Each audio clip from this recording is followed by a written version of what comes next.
Well, this wasn't a good week for Ukraine or the West, if you agree that Ukraine must stop the Russian invaders. Now, Ukraine is desperate for weapons from the West, and yeah, sure, the US President Joe Biden is trying to get the US Congress to give it another $24 billion US. And on Tuesday, though, Biden spoke at the United Nations General Assembly, again urging help for Ukraine, but he looked so weak, mumbling, slurring his words, and a brain freeze. Simply put, the 21st century results are badly needed. They're needed to move us along. Now, even as we evolve our institutions and drive creative new partnerships, let me be clear. Certain principles of our international system are sacrosanct. Joining me is Jack Keane, a retired four-star general who serves as Vice Chief of Staff of the US Army. He's now chairman of the Institute for the Study of War. General Jack Keane, thank you so much indeed for your time. Look, General, I know you're a soldier, you're not a politician, but I'm certain that you understand the critical importance of leadership. The US seems to me to have a leadership crisis when there is this war that must be won. I couldn't agree with you more. You know, I give talks around America and also overseas, and one of the talks I talk about is leadership and how important it is. And I do believe the United States does have a leadership crisis. I think those words you're choosing are an accurate description. And why is that? Well, because our four adversaries, China, Russia, Iran, and North Korea, have all become more aggressive as a result of this administration. And they fundamentally believe that this administration is more interested in appeasing them and working diplomatic answers with them than actually confronting them. And they think they can take advantage of the United States.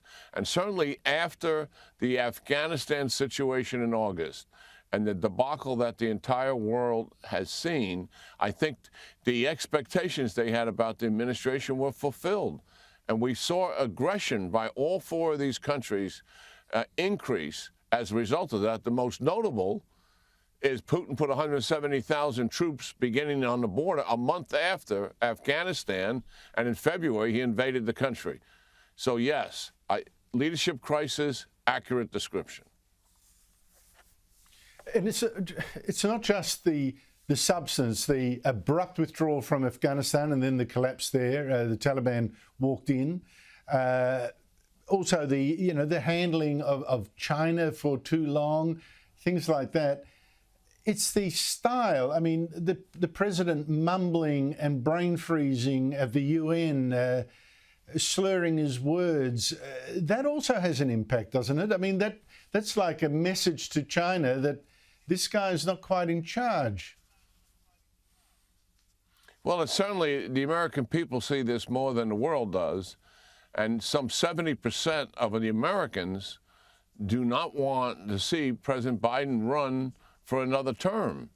And I think at the bottom of all of that, it's not the fact that his age, because there are plenty of people his age that don't manifest the problems he has, but they see these issues continuously, and they know we're talking about someone who would leave office at 86, who's already manifesting some cognitive issues.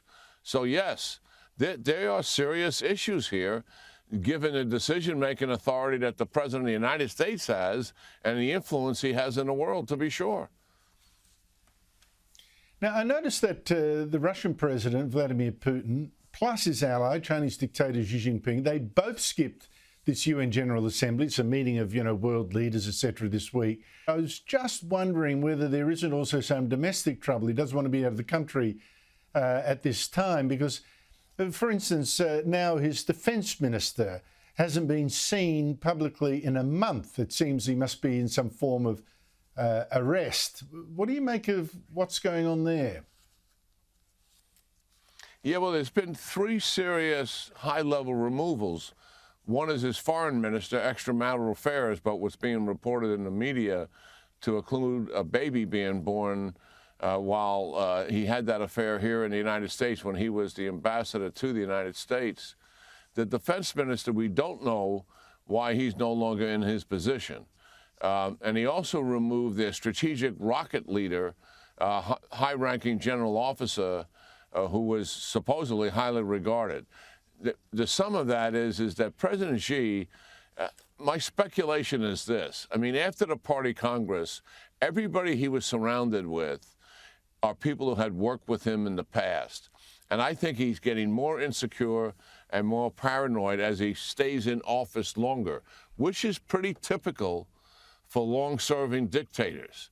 They believe the clock is ticking and the time is running out, and they start looking around in terms of who do they trust, who do they not trust. And President Xi fits that caricature of what is going on. So your concern about how paranoid he may be, I think is a factor in these decisions. And of course, that has a terrible price to pay because everyone around him then gets too scared to tell him the truth about what's really going on.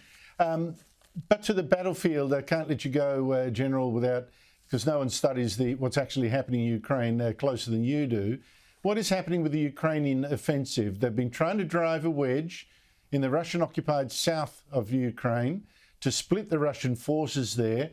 There doesn't seem to be any dramatic change. News that they keep advancing in one particular sector, but no dramatic change to look at the map.